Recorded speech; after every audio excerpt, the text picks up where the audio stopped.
Where can I find character inspiration? So the first video in this series that I did covered a more broad topic, which was just how do I start drawing? And it tackled some of the bigger questions around nailing down your own personal reasons for getting into drawing. This video is going to be more in my wheelhouse, which has to do with character creation in specific. So what you're looking at right now is a small wooden block that I got at a summer camp probably well over a decade ago.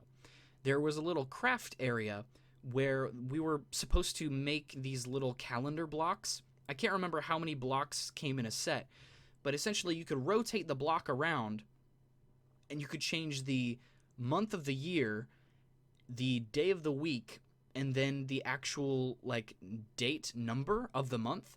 And it was really cool. You could rotate them around and it worked year round for every month. It was super, super cool. But whoever was in charge of the craft area way overbought supplies, and a lot of people didn't do the craft.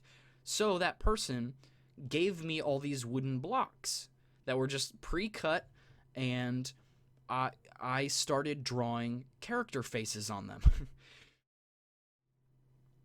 It worked really cool because you could sort of stack them and arrange them into different formations. They were durable, and they were just a lot of fun to make.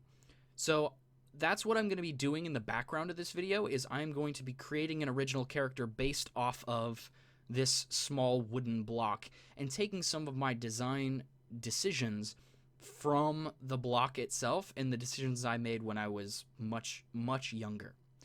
So in this video, I want to talk about character creation and about finding inspiration for original characters. And I wanted to talk to two different camps of people.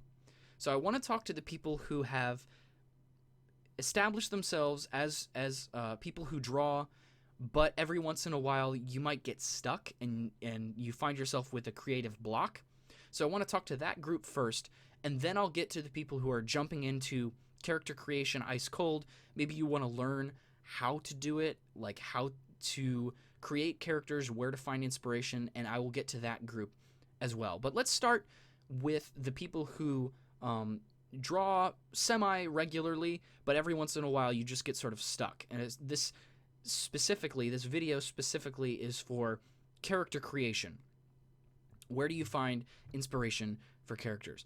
So the first thing that I would recommend is, if you have it, go back and find some old sketchbooks of yours that you made and filled up when you were younger. You might have to do some searching. You might have to check your closet, your basement, your garage. I don't know where you might have stored some of this stuff, but if you can find it, that is where I recommend you start, because those ideas are already there. They were already fully fledged out. They were already created by you when you were younger. And just because you thought of something when you were younger doesn't mean that the idea was necessarily bad.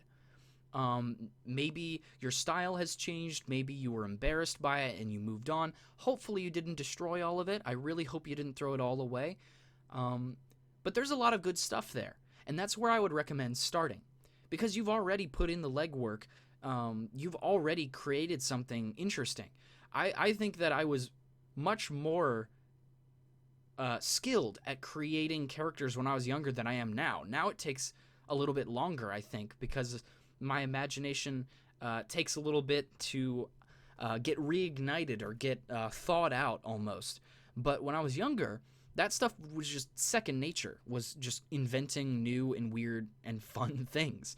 So that's where I would recommend starting, is if you have old sketchbooks, if you have old notebooks full of drawings or ideas, start there and see if you can't adapt what you created when you were younger into a newer version of the character. But that's where I would start.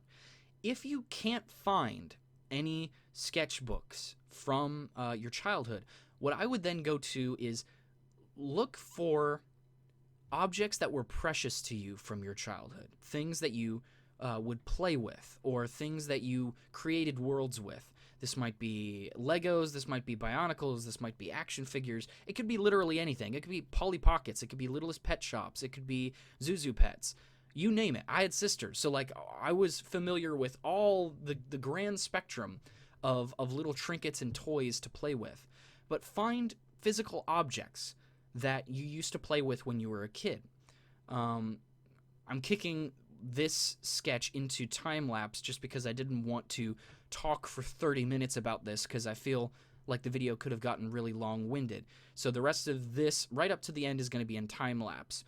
I guess I should sort of pause for just a brief moment and explain some of the sketch stuff I did up there. Those weird little module things that were on the sides of the wood block I really liked. They were like little electrodes almost. And I really liked that, so I knew I wanted to incorporate that. But I also knew that this was like a water-themed character at one point. And so for some reason I decided that I wanted to incorporate some sort of small, like, pressure water wheel type thing into this design. It was a weird choice, but I thought that made the most sense for this character. So be looking for that little water wheel to get added eventually during this sketch. All right. So now that I've addressed people who already draw and every once in a while you get creative block, that's where I would start, would be to go back, find some old sketchbooks, and redraw some original characters if you've already made some. If you haven't, go back, find action figures or toys, anything that you used to play with when you were a kid that you sort of imbued with an original character almost. Like you didn't necessarily play with the character as that character. If you sort of made up an alternate persona for them, draw that. And I've been doing that for a couple years now, going back through my closet, through my storage, and finding action figures and toys that I used to play with and breathing new life into it as original characters. And that has really, really helped me. And especially to have it be part of a series and a growing roster of characters, it's been a lot of fun to see all these characters evolve and change over time.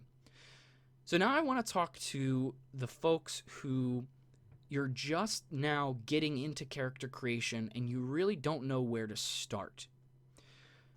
I think a big thing that I want to emphasize is that you have to be okay with being inspired by things.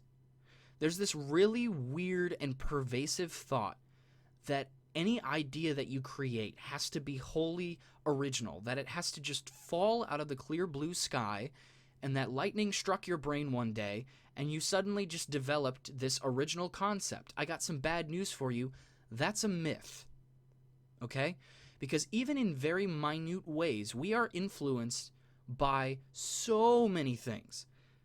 It can be in very, very small ways, but we are influenced by a lot of different things, and that's okay. Obviously, there's a line in the sand that you cross when you get into blatantly just ripping off or stealing something or passing along an idea as your own. But oftentimes, especially for artists starting out, there might be this sort of unspoken pressure to pump out something wholly original. And that's just not possible. That's not realistic, and it's not fair to you. So I think a big thing is you have to be open to be inspired by other mediums, whether it's a book series, whether it's a TV show, whether it's a movie, you name it. You have to be okay with being inspired by things. You have to be at peace with yourself on that, because that's how you learn, is you have to intake other art forms. You have to intake the work that other people are creating, right?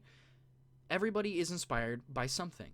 And I think as long as you are upfront with your inspirations and you don't try and hide that or bury the lead, if you're open and honest about what you're inspired by, there's nothing wrong with being inspired by things. Not at all, all right? So as long as you're being honest with yourself and honest with other people, it's perfectly fine to be inspired by things and borrow from people who have come up with a really solid or cool concept. And you can make it wholly your own. You can add or subtract something from the design to make it original or make it yours. But don't be afraid of being inspired by the stuff that other people create. Ultimately, I think most artists, that's the dream, is for our work to inspire other people. is for people to look at what we've created and say, wow, that's really cool. I'm going to do something like that. At least for me. I guess I can't speak for all artists everywhere, but that's what I want. I want people to be inspired by what I create. And if they draw a character that looks similar because they were inspired by it, I think that's awesome. Okay? So be okay with being inspired by things.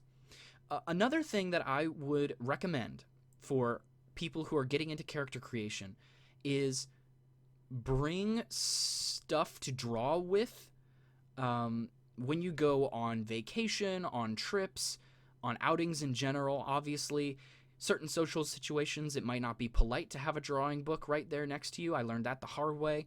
But you don't know when inspiration is going to strike. And when it comes to finding things that are cool, finding inspiration, a lot of times it's going to be happening when you're doing something else.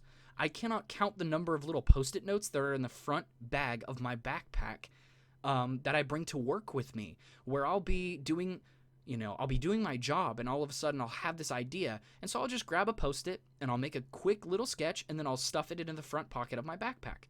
And that works really well for me. Obviously, I don't know what will work for you, but be prepared to be inspired when you're out doing other things. So bring some scrap paper with you, bring a pen, bring a pencil, and just be prepared for that.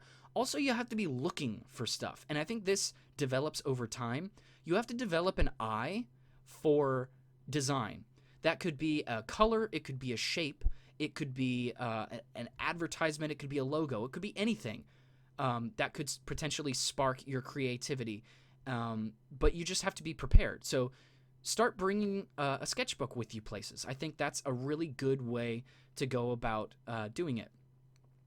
Lastly, I always think it's fun to give yourself some sort of a challenge. There's nothing wrong with going online and finding prompts. If you're getting started into character creation and you don't know where to start, there is nothing wrong with looking at a list of prompts and maybe challenge yourself by doing one every day or something like that. Give yourself a fun challenge, and I think you'll see the reward and you'll reap those benefits sooner rather than later. But that's going to do it, I think, for this drawing, for this episode. I'm going to keep going with this series. I'll do this in multiple parts and address different questions and different ideas about people getting into character creation. But yeah, that's going to do it. So thank you all so much for watching, and I'll see you guys in the next video. Bye-bye.